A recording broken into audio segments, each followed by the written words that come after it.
सत्संग क्यों जरूरी है, किस लिए जरूरी है और सत्संग में आना चाहिए, ये संत पीर फकीर हमेशा बोला करते हैं। तो सत्संग का मीनिंग मतलब क्या है? सत्संग, सत सच सत्य एक ही है। ओम हरि अल्लाह वाहिगुरु गॉड खुदा राम, उसके अलावा दुनिया की हर शय बदल जाती है, हर चीज बदल जाती है, पर भगवान ओम हरि अल्लाह वाहिगुरु राम ना कभी बदला था, ना कभी बदला है और ना कभी बदलेगा। वो सच था, सच है और सच ही रहेगा। तो हर समय, हर पल, हर जगह वो मौजूद है। दुनिया में ऐसी कोई चीज नहीं जो एक ही होते हुए भी हर समय, हर जगह, हर पल मौजूद रहती हो। पर ओम हरि अल्लाह राम एक होते हुए भी हमारी इस दुनिया में ही नहीं, एक त्रिलोकी में नहीं, सैकड़ों त्रिलोकियां जो धर्मों में लिखी है, निज धाम सचखंड सतलोका नामी सतनामी, सब जगह वो रहता है, कोई जगह उससे खाली नहीं है। और कमाल उसका ये है, वो जिस भी चीज को देखता है उसी का रूप धारण कर लेता है। कण कण में, जर्रे जर्रे में मौजूद है। पेड़ पौधे ले लीजिए, जीव जंतु ले लीजिए, पशु पक्षी परिंदे ले लीजिए, हर जगह वो है।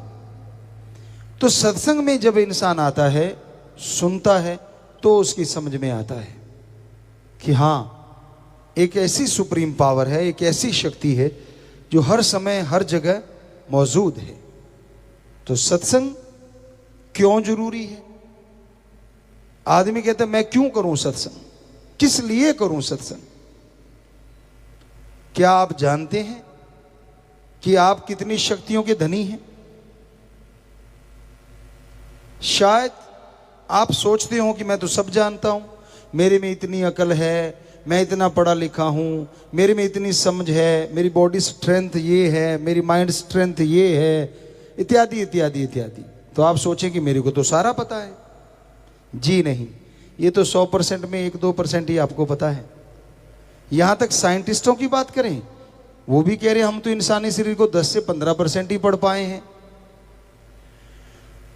तो हमारे धर्मों में यह बताया गया है कि अगर आप अपनी स्ट्रेंथ, सोचने की शक्ति, शारीरिक शक्ति यानी आत्मिक, मानसिक, शारीरिक शांति चाहते हैं, शक्तियों को बढ़ाना चाहते हैं, तो आप इसके योग्य हैं, मनुष्य कि जो अपनी शक्तियों को बढ़ा सकता है।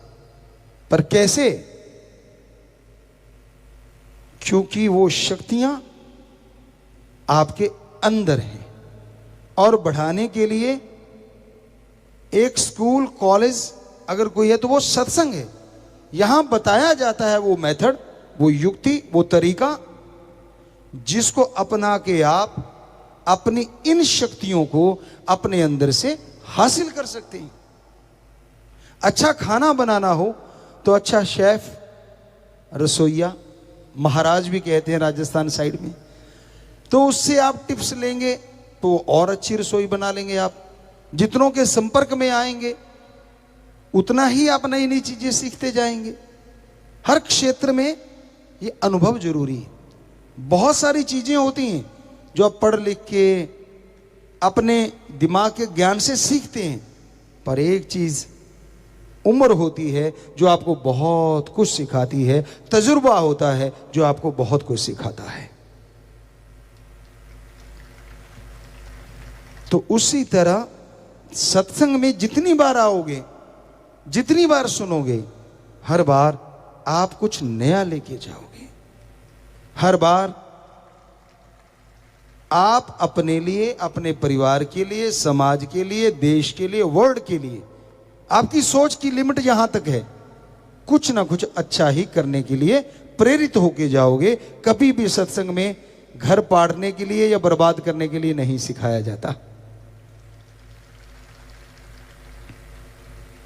आज सत्संग को अगर छोड़ दें, संतों को छोड़ दें, सच्चे संत, बाकी समाज में ज्यादातर लोग दुखी हैं। और दुख का कारण जब आप सुनोगे, हैरान भी होगे और मानोगे भी, स्वीकार भी करोगे। अपने दुख से दुखी बहुत कम लोग हैं, दूसरा सुखी ज्यादा क्यों है, इससे दुखी बहुत मिल जाएंगे। यार मेरे पास स्कूटर, ये कार ले गया, धुआं मुंह पे मार गया, मरता क्यों नहीं है? ये नहीं कहता कि मुझे भी कार मिल जाए। वो बर्बाद क्यों नहीं होता? भाई क्या मिलेगा तुझे ऐसा करने से? अपने लिए अच्छा मांग। तो हमने इसमें भजनों की भी रचना करी है। नए जो भजन आपको बोलते हैं कि बहुत सारे 800 के करीब हमने भजन बनाए, गुरुजी की कृपा से, बेपरवाह जी ने रहमो करम किया, उन्होंने बनवाए, उन्होंने बनाए। तो उनमें ऐसा भी भजन है कि आज आदमी दुखी ज्यादा इसलिए क्योंकि दूसरा सुखी क्यों है। लेकिन सत्संग में ऐसा नहीं। गांव की बात करें तो एक सांझी सी जगह होती है, अलग अलग एरिया में उसका अलग अलग नाम है। पंजाबी से सत्थ कह देते हैं, कोई पंचायत घर कह देते हैं, कोई कुछ कहते हैं, अलग अलग नाम है। वहां बुजुर्ग बैठे रहते हैं, ताश के पत्ते खेलते हैं, खुंड चर्चा भी बोलते हैं उसको। तो वहां अगर कोई गिरता पड़ता नौजवान आता है नशे में धुत शाम के टाइम, तो एक आधा सवाल उठता है, यार देखना उधर, हमारी कानों सुनी बात आंखों देखी। दूसरा क्या कहता है? कहते यार देखने वाली क्या बात है, ये इसकी उम्र है खाने पीने की, अब नहीं करेगा तो कब करेगा। पर असली भावना क्या होती है? अंदर से गाली दे के बोलते हैं कि अच्छा ये बर्बाद होगा। अंदर भावना ये होती है। और अगर कोई राम नाम की चर्चा सुनने जाता है, आप लोगों ने भी फील किया होगा या फेस किया होगा, हाथ में बैग है, वो बैठे लोग क्या कहते हैं? तीसरे दिन उठा के चल पड़ता है बैग सा, क्या ले लेगा, घर में बच्चे भूखे मरेंगे। होता है कि नहीं होता? तो अब ये बताइए, आप लोग जब सत्संग में आते हैं, राम नाम के भक्त राम नाम गाने के लिए, सुनने के लिए आते हैं, क्या आप बाद में जाके उन लोगों से कुछ मांगते हैं? नहीं ना। तो उनको तकलीफ क्यों हो रही है कि ये तीसरे के दिन क्यों चल पड़ते हैं, इतने इतने लोग क्यों इकट्ठे हो जाते हैं? उनको तकलीफ इसलिए होती है कि ये तो यार आबाद होते जा रहे हैं, दिनों दिन तरक्की करते जा रहे हैं, इनके घरों में तो बरकतों के ढेर लग रहे हैं। तो आपको वहीं पे आ गई बात, दूसरों को सुखी देख के ज्यादा लोग दुखी रहते हैं और फिर कोशिश करते हैं कोई चिंगारी लगाने की, भाई को भाई से लड़ा दें, बेटे को बाप से लड़ा दें। बड़े मास्टर बैठे हैं जी, उस्ताद बैठे हैं, पता ही नहीं चलने देते, ऐसी ऐसी बातें सुनाते हैं। तो इस पे एक आपको बात सुनाया करते थे, वो बात ख्याल में आ गई। एक संत किसी गांव में आए और उसकी एक सज्जन सेवा करने लग गए। वो सज्जन जो सेवा करते थे, संतों ने उसे पूरा पढ़ लिया। अब सेवा ही इतनी करी उन्होंने, साथ संगत आती, उनकी चाय बना के देना, लोग तब थोड़े आते थे, 5-10 आ गए, उनको खाना बना के देना, संतों के लिए भी खाना दे दिया। अब सेवा करता रहा वो, सेवा भावना जबरदस्त। टाइम हुआ तो संत कहने लगे, भाई हम तो जा रहे हैं अब और नगर के लिए, पर आपने बहुत सेवा की, बोलो आपको क्या वरदान दे। मां के बेटे ने एक बार भी ना नहीं करी। आमतौर पे ये अपने सभ्यता है कि एक बार अगर कोई चाय भी कहे ना कि यार चाय पी ले, तो आगे से कह देते नहीं। और कई जगह हमने देखा है, सामने वाले कह रहे चाय ले आई, नहीं, अच्छा ठीक है, दूसरी बार पूछते ही नहीं। आप लोग कहीं ना कहीं देखा होगा, हमने देखा है जी, बिल्कुल देखा है, एहसास किया है। और कई ऐसे होते हैं पूछते ही नहीं। अब पूछना क्या है, कोई मेहमान आया है, हमारे तो धर्मों में लिखा है मेहमान तो एक तरह से भगवान की तरह होते हैं। भाई आए हैं तो मतलब सत्कार करने के लिए, वो भगवान नहीं बन जाते। मतलब इसलिए कहा गया था हमारे पाक पवित्र वेदों में कि भाई सत्कार करना, इज्जत करनी है आए हुए की। तो ऑब्वियसली पता ही है कि भी चाय लानी है तो वो पहले ले आते हैं, पूछने वाले में डाउट होता है। तो इसलिए उसने सीधा ही कह दिया, क्योंकि वो तो पता नहीं संत मुकर ही ना जाए। कहते क्या चाहिए बोल बेटा। कहता जी ऐसा कोई मंत्र दे दो जो मैं चाहूं वो मिल जाए। अब कितनी बड़ी चीज मांग ली। संत मुस्कुराए, जानते थे ये तो बड़ा ईर्ष्यालु है, गड़बड़ हो जाएगी, अगर ये ऐसा करता रहा तो इसने किसी को जीने नहीं देना। कहने लगे बेटा याद रखना दो बातें। पहली बात, जो तू मांगेगा तेरे पड़ोसी के दुगना आएगा, क्या तुझे मंजूर? कहता जी मंजूर है। दूसरी बात, किसी का शारीरिक नुकसान करेगा तो तेरा हो जाएगा, किसी दूसरे का नहीं होगा। कहता जी मैं क्यों करूंगा? ठीक है जी, दोनों मंजूर है शर्तें। कहते ठीक है फिर ये ले मंत्र। मंत्र दे दिया जी।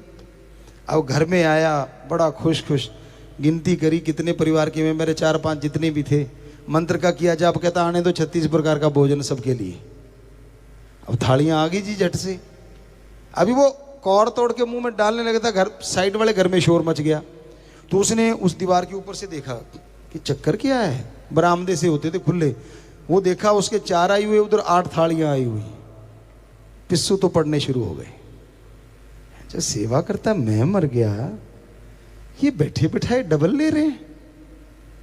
कोई नहीं, चलो भूख लगी थी, खाना खाया, खाना तो स्वादिष्ट होना ही था। अब गए भी रूहानी खाना था। बहुत खुश हुआ, सारा परिवार खुश हो गया। तो तब बैलों से खेती करते थे। कहता जी ऐसा है, मैं चलाता हूं, मेरा बेटा चलाता है, तो हमारे 2 नगौरी बैलों की जोड़ियां आ जानी चाहिए। अब वो खाना खा के बाहर निकला, देखा खूंटे पे 4 बैल खड़े हैं पूरे गजब के। बड़ा खुश हुआ। अभी आप जाके हाथ ही रखा था, देखा पड़ोसियों पे शोर मच गया। अब हाथ धीरे ही चल रहा था, क्यों पता था उधर शोर मचेगा। देखा ऊपर से दीवार के, उधर 8 बैल खड़े। पंगा पड़ गया यार। गालियां देके कहता है सेवा करता मैं मर गया, ये बिना वजह पंगा ले रहे। अब नहीं मंत्र का जाप करूंगा, ये कोई बात थोड़ा ना है। चुप हो गया, पर अंदर जलन। आपको अभी कहा था दूसरों का सुख देख के दुखी। अब आ गया बाहर, बाहर वाले कहते यार उदास सा दिखता है। कहते यार क्या उदास दिखता हूँ, बाद में कभी बताऊंगा। घर वालों ने जोर दिया कि यार तू कुछ और भी मांग ले। कहते चलो ठीक है। कहते ये देख घर देख अपना कितना गंदा हुआ पड़ा। अब उसको जी करे मांगूं कि ना मांगूं, पता था होगा क्या। अब घर वालों ने प्रेशर प्रूशर डाला, मान गया। मंत्र का जाप किया। कहता जी आलीशान घर बन जाए। वसो देखा खाली जगह हुआ करती थी, जिसे नोहरा या बेहड़ा साइड में होता था, इधर घेर कहते हैं शायद यूपी साइड में। तो वो एरिया का था। देखा उधर तो वो महल बना खड़ा है। अभी वो उधर देख ही रहा था, पड़ोसी के 2 बन गए। कहता है इसीलिए तो मैं कह रहा था मत लो पंगा, हटे नहीं ना, वो देखो उधर। अब सारे चुप हो गए। कहता अब नहीं, अब मुझे तंग मत करना, कुछ नहीं मांगना मैंने। अब बेचारा चुपचाप। पड़ोसी बड़े खुश यार, कुछ किया नहीं कराया नहीं, ये तो बड़ा मजा आ रहा है। वो तो शोर मचाएंगी, नाचेंगे, आएंगी, उसको लगे जहर जैसे। क्योंकि ना मेरा कोई नाम, ना मेरी कोई वाह है, मेरी वजह से सारा कुछ ले रहे हैं और ये नाचे क्यों दे जा रहे हैं। हालांकि उन्होंने बेचारों ने उसका कुछ बिगाड़ा नहीं था। चला गया। कई यार दोस्त होते हैं, आपको कहा ना बड़े मास्टर होते हैं, आप जानते ही हो, कहने की जरूरत नहीं। तो वो दुनिया में गया और कहने लगा यार मेरे साथ तो बड़ी गड़बड़ हो रही है। कहने लगा क्यों, तू बड़ा उदास, और यार तेरे तो महल मूल पता नहीं तू कहाँ से रातों रात कौन सा जादू टोना कर आया। कहता कौन से महल? कहते नहीं यार तेरे खेत में बैल भी बड़े बढ़िया चल रहे थे। कहता मत पूछ यार। कहते तो भी वो संतों के की थी सेवा। कहते हाँ। कहता उन्होंने मुझे वरदान दिया, लेकिन पड़ोसी के डबल हो जाता है। साइड पे ले गया, कान में कुछ फुसफुसाया। मास्टरों का काम ही होता है, अगलाई डब्बू को तकानते। उसका क्या जब बिगड़ना था। अब वो गया और जाके मंत्र का जाप किया। कहता हे भगवान, मेरे गेट के आगे एक कुआं लग जाए। अब उसके कुआं लग गया, पड़ोसी के 2 लग गए। कहता बन रही है बात। कहता यार सिखाया तो उसने बढ़िया है। संतों के वचन भूल गया। क्या? किसी का नुकसान, शारीरिक नुकसान मत करना। अब मंत्र पढ़ा और कहने लगा हे भगवान हमारी एक आंख फूट जाए। वो सारा परिवार की एक आंख फूट गई। अब उसने एक आंख से देखा हो क्या रहा है, होना क्या था। वचन थे संतों के कि अगर तू किसी का शरीर का नुकसान करेगा, तेरा हो जाएगा, पड़ोसी का नहीं होगा।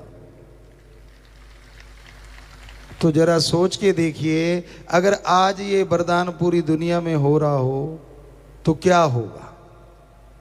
आंख तो नहीं बचेगी किसी की। एक बुरा ना बना लेना भाई, सारे एक जैसे नहीं होते। बहुत अच्छे लोग भी हैं, बहुत नेक लोग भी हैं, पर ये बात से आप एग्री जरूर होंगे कि दूसरों के सुख को देख के जलने वालों की गिनती ज्यादा है।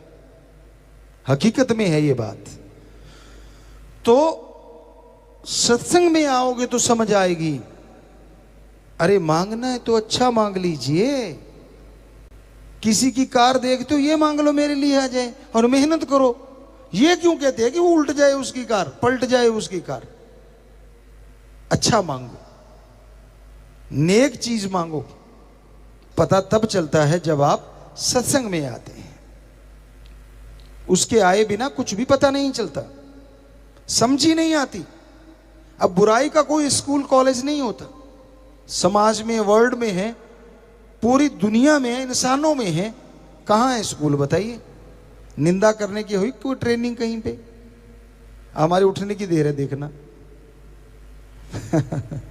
सारे नहीं करते, पर थोड़ी थोड़ी तो जरूर आदत सी पड़ी हुई है। वो ना भैंस थोड़ी सी चाट खा के दूध दे देती है, आटा डालते ना ऐसे, तो फिर आराम से टिकी रहती है। आप जानते किसान भाई, गऊ भैंसों को डालते होते ना वो चाट की आदत पड़ी हुई है।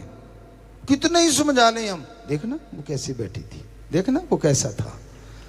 तो आप सारे जानते हो, मेरे आगे सिर कर दिया, मुझे जानबूझ के किया, ऐसे थोड़ा ना। अब चाहे उसकी हाइट ज्यादा हो, वो बेचारी का हो गया भाई, तो आगे निंदा चुगली नहीं बाजा है। आप कितने ही समझा लें, चाट थोड़ी थोड़ी चलती रहती है। फिर चापलूसी चलती है। अब आपके पास आप बड़े अमीर हैं, राज पहुंच है, बड़ा ओहदा है, तो जी फिर मत पूछो। पंजाबी जी कहते कौली चट, बुरा ना मनाए भराओ। कोई निकल जाती है बात, मुंह में आया रहती नहीं, पहचान ही नहीं आती। आप कुछ भी बोलो, कई तो ऐसे होते हैं आपके बोल को गिरने नहीं देते। हाँ जी बिल्कुल ठीक है, आप जो बोल रहे बिल्कुल सही है। हम भी फेस करते हैं ये चीजें। हम कौन सा झूठ बोल रहे हैं, हम कुछ कहते हैं हाँ हाँ जी बिल्कुल। हमने कहा टिक भाई, अभी तो आधी बात हुई है, हमें पूरी तो कर लेने दे। तो ये चलता है। ये दूसरा ये हो गया। तो क्या चापलूसी की कहीं ट्रेनिंग है? कहीं निंदा चुगली के स्कूल हो, चापलूसी करने के कहीं स्कूल हो, बेईमानी करने के कहीं स्कूल हो, कैसे किसी की जेब काटनी है इसके कोई स्कूल हो? शायद थोड़ी ट्रेनिंग देते होंगे जेब काटने की, तो शायद। तो कितनी और बुराइयां हैं, काम वासना है, क्रोध है, लोभ है, मोह है, अहंकार है, मन है, माया है, बहुत सारी चीजें हैं। क्या इनकी ट्रेनिंग है कहीं पे? नहीं है। ऑटोमेटिकली इंसान के अंदर रजो तमो सतो गुण हैं, उनको अवगुण के में बनाते हुए पता नहीं चलता कब। वैसे तो ये गुण है, पर अति हो जाए तो ये अवगुण हो जाते हैं। तो कहने का मतलब, आज समाज में बुराइयां ज्यादा फैल रही हैं। आपके दिल की बात कह दो तो कहने वाला सही है, दिल की बात नहीं कही तो कहने वाला जहर जैसा लगता है, कड़वा लगता है। पर संत क्या करें, उनका तो काम ही सच बोलना होता है। चाहे कोई कुछ भी कहे, कुछ भी तसीहे दे दे, सच बोलने से संत ना बाज आए थे, ना आए हैं और ना कभी आएंगे।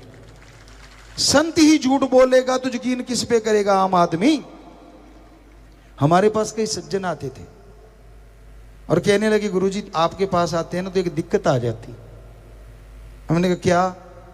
कहते हम सोच सोच के बोलना पड़ता है कि गुरुजी के सामने तो कम से कम सच बोलो। सारा दिन तो सबको बेटे बेटे देते रहते हैं, बेटी तो देते ही नहीं। सो बुरा ना मनाना भाई, समझने वाले समझ गए होंगे, हम तो वैसे इशारा सा किया है। सो आज समाज में ज्यादातर लोग झूठ के पुजारी हो गए हैं। यहां जरूरत पड़ती है वहीं सरका देते हैं। सच तो कभी कभारी जुबान पे आता है, क्योंकि अपना बिजनेस चलाना है, व्यापार चलाना है। कहते गुरुजी आपको बड़ा पता है, उसके लिए 100 झूठ बोलने पड़ते हैं। लागत मूल्य पे दे रहा हूं तो फिर दुकान कैसे खोल ली इतनी बड़ी? अगर लागत मूल्य पे दे रहा है तो ना जी मैं तो कुछ भी नहीं लेता। जी हम कौन सा दे रहे हैं गिफ्ट, अच्छा आने दे मेज के नीचे से हाथ। तो मतलब बुरा, अब कड़वी बात तो कड़वी होती है भाई, क्या किया जाए। ज्यादातर ये चलता है समाज में और चल रहा है पूरे वर्ल्ड में। तो इसकी ट्रेनिंग कहां से ले ली? बीच में उस्ताद बैठे होते वहां से तो ले ली होगी, लेकिन क्या इसके स्कूल कॉलेज यूनिवर्सिटी है कोई इन चीजों की? नहीं है ना। पर जब राम नाम लेना होता है तब इस सत्संग रूपी स्कूल कॉलेज में आए बिना समझ ही नहीं आती सच क्या है और झूठ क्या है। इसलिए बेपरवाह जी ने यही भजनों में समझाया है कि सत्संग में आओ, सत्संग सुनो, विचार करो और अमल करो। आप सुन ली आपने बातें, खुश हो लिए, कड़वी भी लगी होंगी भाई, करारी सी भी लगी होंगी और कईयों को बकबकी लगी होंगी, लेकिन कईयों को सही लगी होंगी। कई ओपन माइंड होते हैं, कई नैरो माइंडेड होते हैं। ओपन माइंड वाले को लगता है हाँ यार इसमें कुछ गलत तो कहा नहीं और हमें इसमें कोई लाभ भी नहीं है। यकीन मानिए हमने कोई दुकान नहीं खोली हुई भाई, ये सुनाने के बाद पल्ली बिछाएंगे या आपसे कोई पैसा लेंगे या कोई चंदा काटेंगे, ऐसा कुछ नहीं है। हम तो आपके सेवादार चौकीदार नौकर हैं और राम जी से अपनी तनख्वाह ले रहे हैं, और वो भी उनके इश्क की, उनके प्यार की, उनके मोहब्बत की। बस आप उनकी औलाद हैं इसलिए हमारी औलाद हैं। आप बिगड़ते हैं तो हमें दर्द होता है, आपकी तकलीफ आती है तो हमें दुख लगता है, इसलिए हम उस मालिक से दुआ करते रहते हैं हमेशा कि मालिक सबका भला कर, सबका अच्छा कर, किसी का बुरा ना करना, कोई भी क्यों ना हो, चाहे हमें गालियां ही देता रहे, कुछ भी बोलता रहे, हमारी जुबान से कभी भी ये वचन नहीं निकलेगा या तेरा बेड़ा गर्क हो या तेरा ऐसा कुछ हो ही नहीं सकता। हम तो यही कहेंगे कि मालिक तेरा भला करे। बेपुरा जी ने भजन में भी लिखा है कि राम का नाम जप ले। कल परसों हमने शायद एक भजन बोला भी था, अल्लाह है तेरा भला करे, राम तेरा भला करे, प्रभु तेरा भला करे, गॉड तेरा भला करे, वाहिगुरु तेरा भला करे। भाषा अलग है, बात एक ही है कि एक ही है भला करने वाला। ओम एक ओंकार, ला इलाहा इल्लल्लाह, अल्लाह ताला एक है जो द सुप्रीम पावर गॉड। सो एक ओंकार, तो कहने का मतलब वो एक शक्ति, एक ताकत है, उसका नाम लीजिए, वो आपका भला करेगी, वो आपको स्ट्रेंथ देगी, विल पावर देगी, शक्ति देगी, जिसके द्वारा आप बुलंदियों को छू सकेंगे हर अच्छे नेक काम में, हर भले काम में। पर वो आपकी सोच फैमिली तक सीमित है तो उनमें आपको तरक्की, थोड़ा सा बढ़ गए समाज तक आ गए, वहां की तरक्की के लिए कुछ ना कुछ आइडियाज आते रहेंगे, और बड़े हो गए तो देश की तरक्की के लिए वो भी आइडियाज आएंगे, और भला सोचने लगे तो कहते ना एक ही कुटुंब है पूरा वर्ल्ड, हमारा धर्म कहता है, तो फिर पूरे वर्ल्ड के भले के लिए भी सोच आएगी। और ये सोच जब आ गई तो समझ लीजिए इंसानियत की चरम सीमा पे आप पहुंचे हुए हैं। बहुत ही अच्छी आपके अंदर गुणों का आवास बन गया है, निवास बन गया है, यानी गुण आपके अंदर आ चुके हैं। तो भाई सोच की बात यहां तक आप लिमिट रखते हैं, आपकी सोच है राम का नाम, ओम हरि अल्लाह वाहिगुरु गॉड, खुदा का नाम आपको उस सोच के लिए जरूर तरक्की देगा, भला करेगा आपका, आपको ताकत देगा। इंसान इंसान है, भगवान में कमी कोई नहीं निकाल सकता, इंसान में कमियां हो सकती हैं, इसमें कोई दो राय नहीं। सतगुरु में नहीं हो सकती, पीर फकीर संत सच्चे रूहानी सूफी नहीं हो सकती। दुनिया लाख कहे कुछ भी कहे, कबीर जी को क्या छोड़ा, श्री गुरु नानक देव जी महाराज को क्या छोड़ा, कितने संत पीर पैगंबर ले लीजिए आप, और आज उनकी वाणी को हर कोई नमन करता है, सत्कार करता है, इज्जत करता है। सो कहने का मतलब, बाकी आपसे अगर गलती हो जाती है, पर आपके अंदर हिम्मत दी है भगवान ने, खुद मुख्तियारी दी है, यानी खुद को अपग्रेड करने की या लो ग्रेड करने की मालिक ने शक्ति बख्श रखी है। आप चाहो तो अच्छे कर्म करके भगवान को भी देख सकते हो इस मृत्यु लोक में, और अगर चाहो तो राक्षस भी आपसे शर्मा जाए, वो आपके ऊपर निर्भर है। तो इसलिए संतों का काम सत्संग में बताना होता है, समझाना होता है, और ना किसी से बैर ना किसी से विरोध होता है, सबका भला मांगना, सबके लिए भले के लिए दुआएं करना उनका जिंदगी का मकसद होता है। सूफी संत रूहानी संत क्या होते हैं, समाज में रह के समाज का भला करना उनका कर्तव्य बन जाता है, क्योंकि भगवान की जो भी औलाद है उसको वो अपनी औलाद समझते हैं। संतों के कई प्रकार होते हैं। सुन समाधि में बैठे रहते कि जंगलों में जाके, वो भी संत हैं। ये नहीं कि उनमें कोई कमी है, अलग श्रेणी है। और कोई अलग तरह से, कोई अलग तरह से। लेकिन सूफी रूहानी संत का मतलब भी ये होता है कि वो जितनी भी प्रकृति है, प्रभु की बनाई सृष्टि है, वो प्रभु को अपना सब कुछ समझता है और इसलिए प्रभु की बनाई सृष्टि को अपनी औलाद की तरह समझता है। चाहे वो औलाद माने ना माने। औलाद तो आजकल अपने माँ बाप को नहीं मानती, आपने देखा ही होगा। अब तो कहने की सुनने की जरूरत ही नहीं है। तो ये जरूरी थोड़ा ना कि सारे हम अगर मान रहे हैं कि वो हमारी औलाद है, हमने तो मान लिया। ये जरूरी नहीं है कि हम आपसे अपेक्षा करें कि आप भी हमें अपना इसी तरह से मानोगे। हो सकता है आप हमें देख देख के पता नहीं क्या सोच रहे होंगे। वही वाली बात जो वरदान मिला था। तो अलग अलग भावनाएं, और बहुत सारे सज्जन होंगे जो ओपन माइंडेड है कि हाँ पीर फकीर गुरुजी तो सच कह रहे हैं, संत सच कह रहे हैं। सो कह तो हम सच ही रहे हैं, लेकिन रिएक्शन अलग अलग हो जाता है, वो अलग बात है। उसका मीनिंग्स लोग अलग अलग निकाल लेते हैं, ये भी एक अलग बात है। नजरिया अलग अलग होता है, ये तो सारी दुनिया जानती है। सके दो भाइयों के एक जैसे हाथों के निशान नहीं होते, आंखों के निशान नहीं होते, और ये छोड़िए एक जैसे नसीब नहीं होते, एक जैसे कर्म नहीं होते। एक ही मां के पेट में रहे और एक ही बाप के खून से बने, वो फिर भी अलग अलग। तो इसलिए भाई नजरिया अलग अलग हो सकता है, लेकिन हमारा जो नजरिया बिल्कुल क्लियर है, क्रिस्टल क्लियर कहते हैं, बिल्कुल साफ है। जैसे एक शीशे के गिलास में पानी होता है बिल्कुल फिल्टर वाला, उसी तरह हमारा नजरिया तो फिल्टर वाला है कि हम तो जिंदगी का मकसद हमारा यही है। ओम शास्त्र नाम श्याम मस्तान दाता रहबर का MS जी उन्होंने हमें बनाया, वही करवा रहे हैं। शुरू से ये मकसद है कि पूरे समाज का, पूरी सृष्टि का भला करना है, और जरूर करना है। कर रहे थे, कर रहे हैं और करते रहेंगे बिल्कुल। और कोई कुछ भी हमारा कोई नियत नहीं है, ना कुछ बड़ा बनने की। हम तो चौकीदार थे, चौकीदार हैं, नौकरों के नौकर हैं। आपका नौकर भी आके अगर हमें कहेगा कि मेरे लिए दुआ करो, हो नहीं सकता कि हम उसका हुक्म डाल दें। हमारे लिए वो हुक्म होगा, हम उसके लिए भी दुआएं करेंगे। हो गए ना नौकरों के नौकर। ऊंचे इसलिए बैठना पड़ता है, नीचे बैठेंगे आप खड़े हो जाओगे, ये कैमरों में ही नहीं आएगा, ये ढूंढते फिरेंगे किधर है। तो जो बोलने वाला होता है ये मनोविज्ञान है। नेचुरली आदमी चाहता है कि वो मेरे सामने बैठ के बोले, मैं उसको देखूं, सिर्फ बोलना ही नहीं। इसलिए वीडियो को लाइक करते ना आप ज्यादा।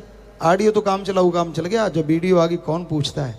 आमने सामने बैठ के बातें करेंगे यार, बातें होंगी। ऐसा मतलब पल में अमेरिका पहुंच जाते हो आप, अमेरिका वालों को इंडिया ले आते हो।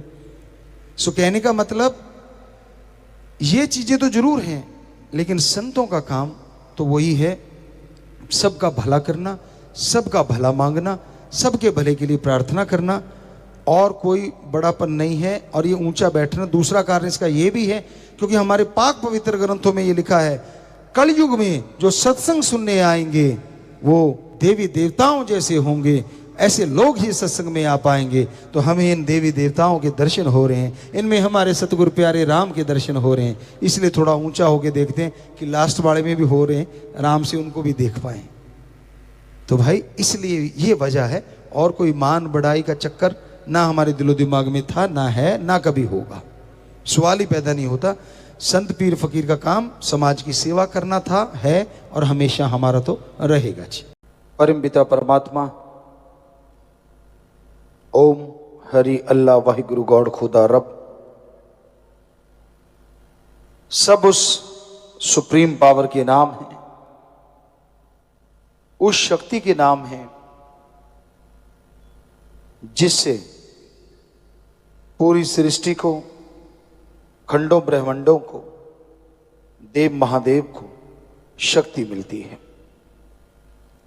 वो भगवान, वो मालिक कण कण में, जर्रे जर्रे में मौजूद है। ऐसी कोई जगह नहीं, यहां वो नहीं, पर देखने वाली आंख होनी चाहिए। गुरु साहबानों ने फरमाया है, 100 अखियां बेअन जिन डसींदो मां पीरी। वो आंखें और हैं जिनसे परमपिता परमात्मा नजर आता है।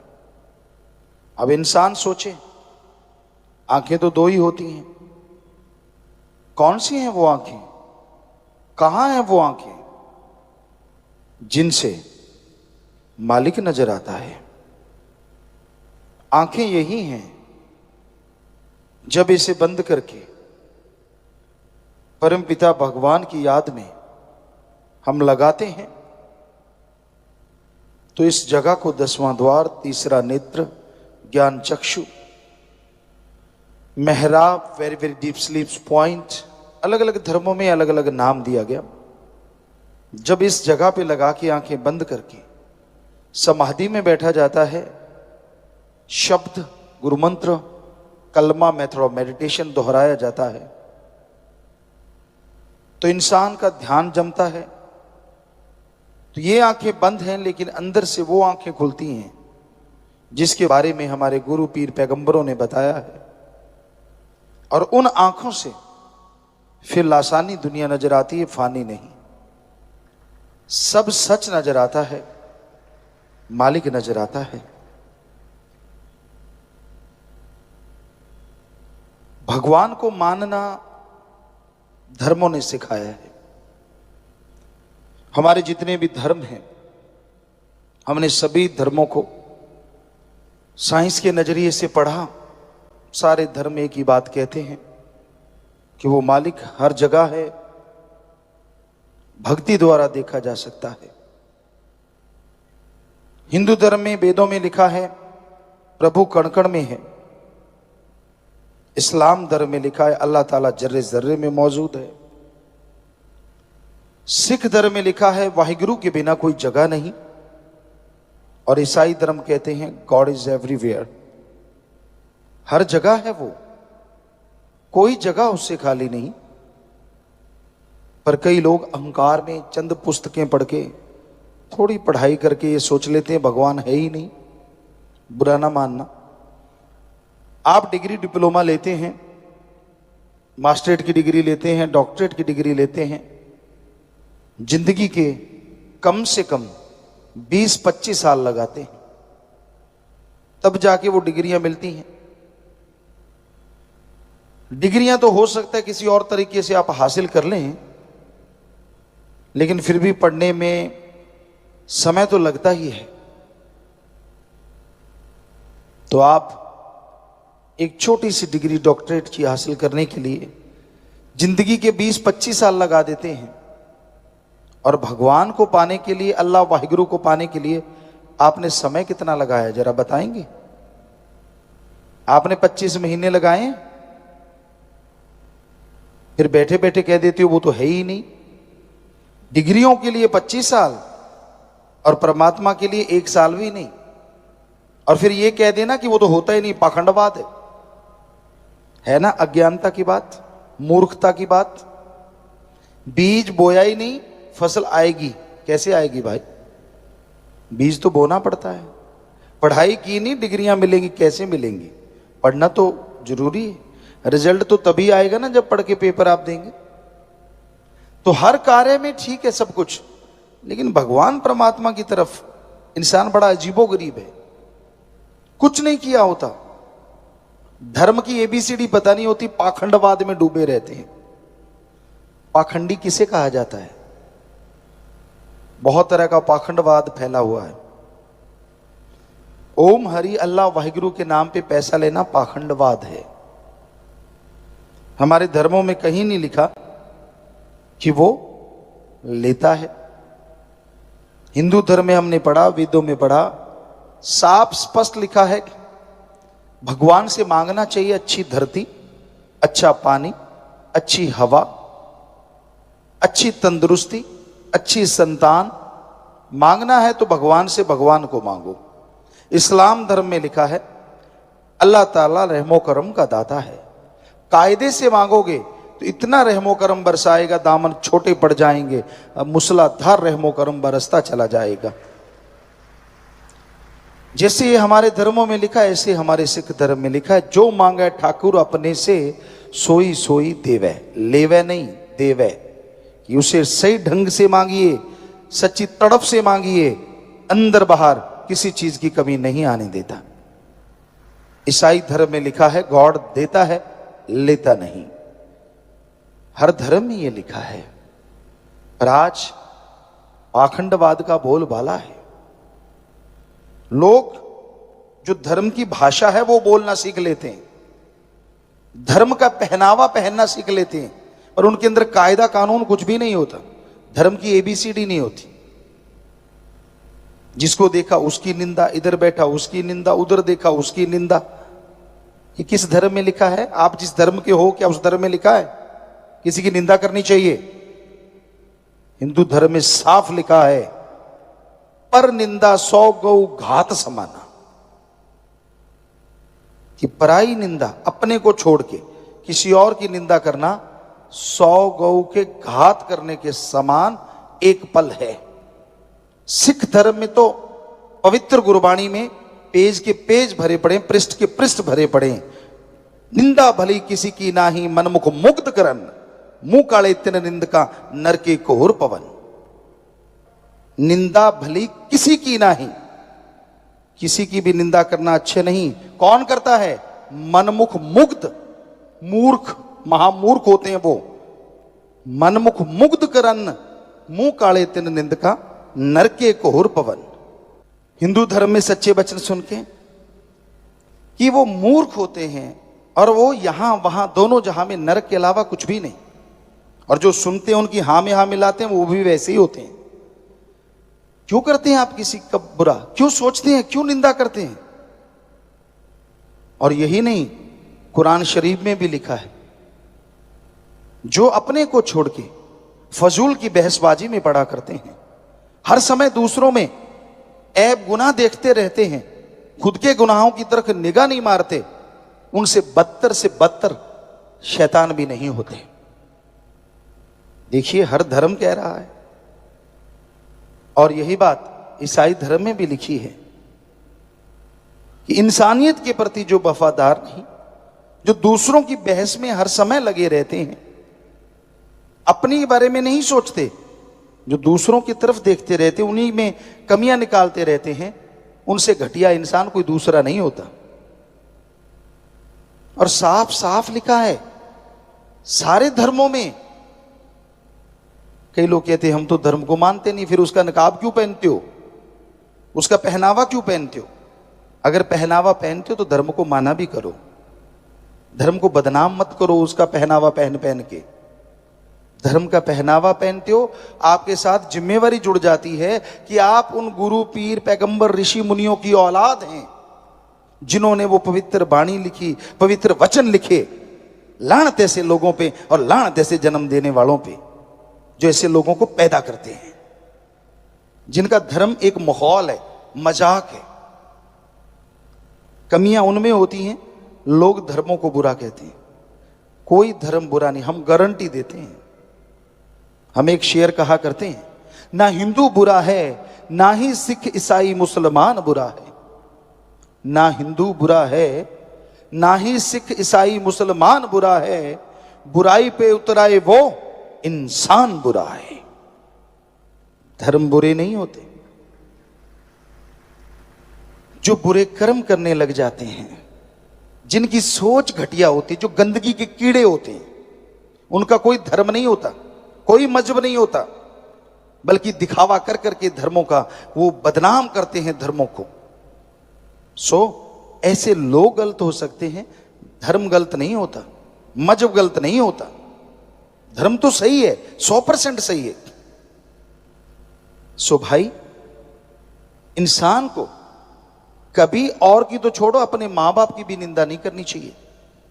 हमने देखा है नौजवानों को बैठे बैठे अपनी मां की, अपने बाप की निंदा करने, अपने भाई की, बहन की निंदा करते हैं। क्यों भाई? और आगे ऐसे बेकार दोस्त होते हैं, हां में हां मिलाते, हाँ अच्छा, हाँ यार तेरे साथ बुरा किया, ओ यार तेरे साथ ऐसा किया। लानत ऐसी दोस्ती पे। दोस्त को क्या कहना चाहिए? अरे यार, जिस मां बाप की निंदा कर रहा है तू भी उसी का खून है, आज उनकी निंदा कर रहा है, कल को लोग ये कहेंगे खून तो उन्हीं का है, तू कहां से अच्छा होगा। लेकिन ना जी, दोस्त चटकारू होते हैं, खाने पीने का मसला मिलना चाहिए, दोस्ती से क्या लेना देना, उनको तो इसी से मसला हल होना चाहिए। तो आज के जमाने में, आज के दौर में इंसानियत रस्ताल में जा रही है, मानवता रस्ताल में जा रही है। ईश्वर की याद में नाचना गाना कोई गुनाह नहीं।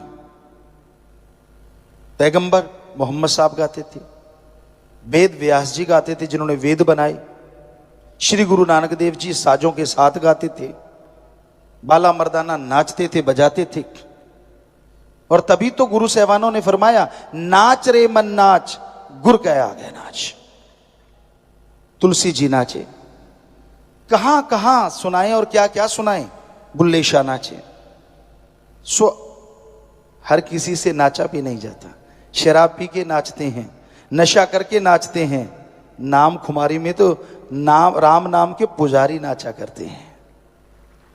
जिनके अंदर अल्लाह वाहिगुरु की ललक होती है, तड़प होती है, वही नाचते हैं। जो शराब के आदी हैं, जो नशे के आदी हैं, जो दूसरों की बुराइयां देखने के आदी हैं, उनसे नाचना कहां अच्छा लगता है, या उन्हें गाना कहां अच्छा लगता है। उन्हें तो अपनी हैंकड़ी, अपनी ईगो, चंद पढ़ाई की हुई क्लासें, वही सबसे बड़ी चीज लगती है। धर्म का पहनावा पहनते हो, धर्म को पढ़ के देखो, धर्म में क्या लिखा हुआ है, आपकी आंखें खुल जाएंगी, आपको समझ आ जाएगी। सो मालिक के प्यार में, उसकी मोहब्बत में, पता नहीं भक्त जनों ने, गुरु साहबानों ने, पीर पैगंबरों ने, ऋषि मुनियों ने क्या क्या पापड़ नहीं बेले। जिसको मर्जी देख लो, जिस धर्म को मर्जी देख लो, हर धर्म में पवित्र ग्रंथ भरे पड़े हैं, क्या क्या नहीं किया उन्होंने। सो भाई, ईगो अहंकार छोड़ के दीनता नम्रता भी धारा करो। पता चले कि अच्छे माँ बाप के बच्चे हो, अच्छे धर्म के नुमाइंदे हो। आपका बैठने का अंदाज बता देता है कि आप में कितनी ईगो है और आप कितने सादे और दीनता नम्रता और माँ बाप के कितने अच्छे संस्कार हैं। आप सिर्फ आप नहीं होते, आपके साथ आपकी पूरी कुल होती है। हमारी संस्कृति कहती है आपका बैठने का अंदाज, आपका देखने का अंदाज, आपका अजीबोगरीब तरीके, वो बता देते हैं कि माँ बाप के कैसे संस्कार हैं, या फिर आप कितने अहंकारी पुरुष हैं। इसलिए दीनता नम्रता भी धारण किया करो। धर्मों में तो दीनता नम्रता और इंसानियत सबसे बड़ा गहना है। नाम परमपिता परमात्मा का सच्ची भावना से, हृदय से जो लिया करते हैं, पीर फकीर के वचनों पे दृढ़ता से जो चला करते हैं, उनके अंदर से ऐब गुनाह सब धुल जाया करते हैं।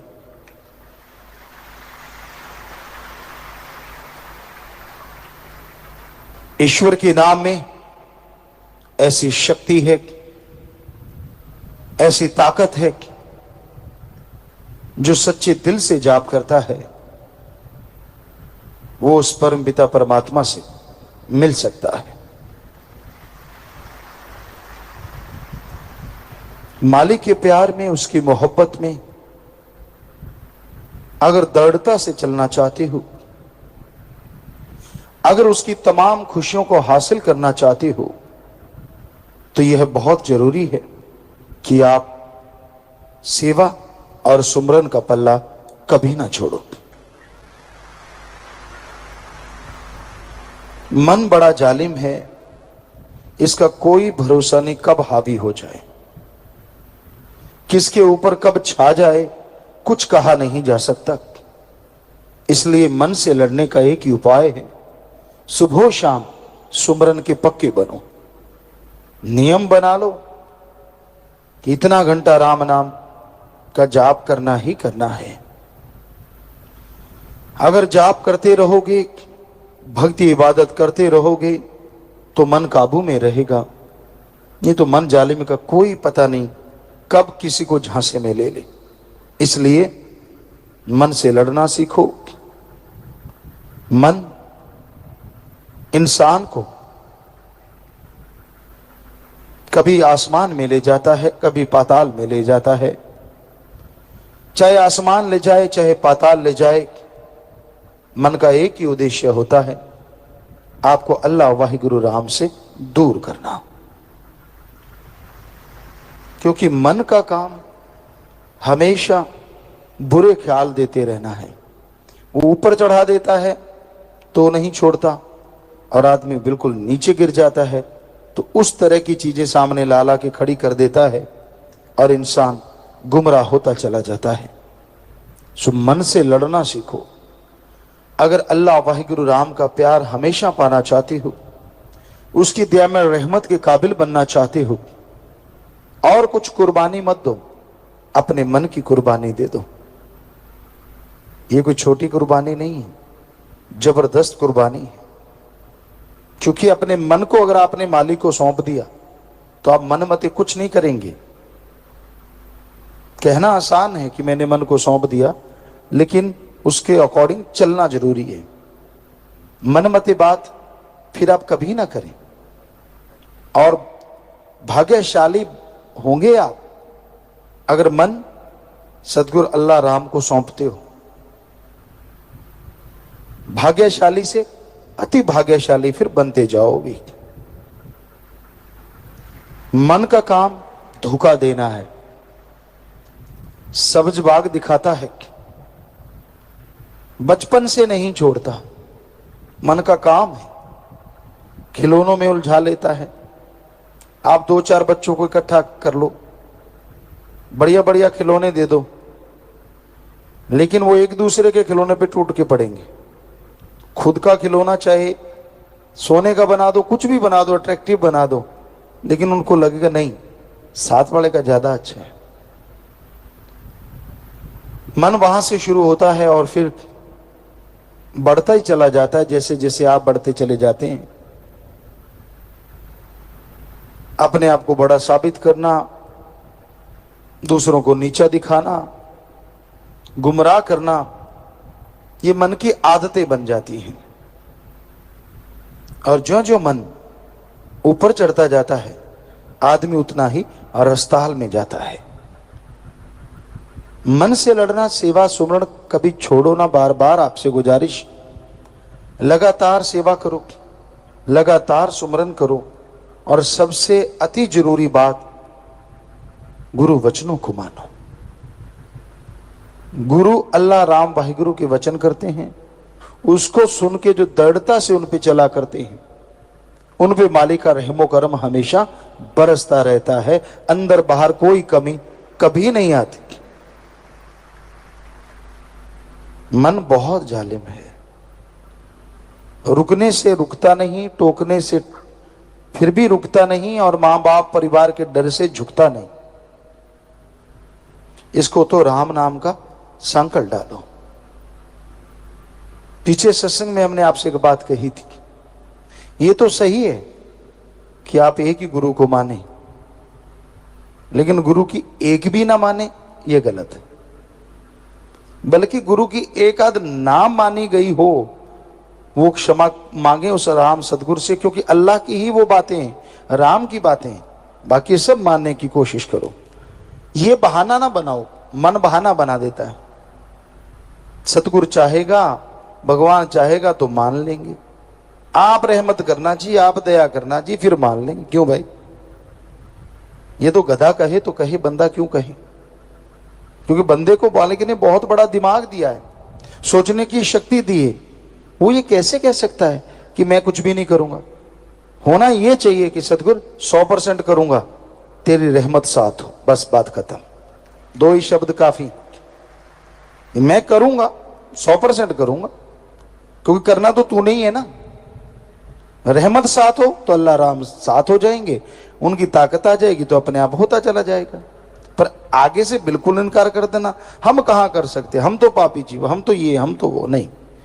मन झांसा दे रहा है आपको, आप कर सकते हैं। तभी तो संत पीर फकीर आपको समझाते हैं, वरना पशुओं को घेर के ना समझाने लग जाएं, क्योंकि वो नहीं कर सकते।